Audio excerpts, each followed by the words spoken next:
Is a way of life for many Central New Yorkers, but it could drastically change soon. Governor, state labor commissioner right now deciding on whether they should change the overtime threshold from 60 hours to 40 hours for farm workers. News Channel 9's Madison Moore looks at the impact it would have. 24/7, 365. That's how A.J. Wormuth describes the past 30 years as a dairy farmer.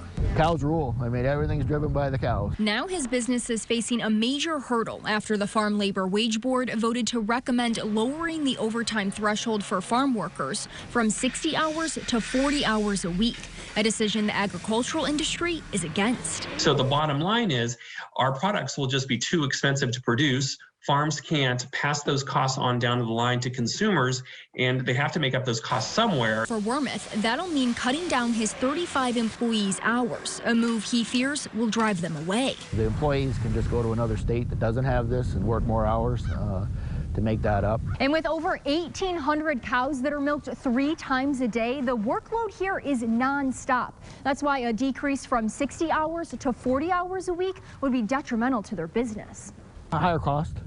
Number one, it's going to make us more uncompetitive because as our costs go up, people are going to look for lower costs and they're going to get product from other states. But not everyone agrees. Working more than 40 hours per week at this kind of labor takes a toll on people's health and their bodies.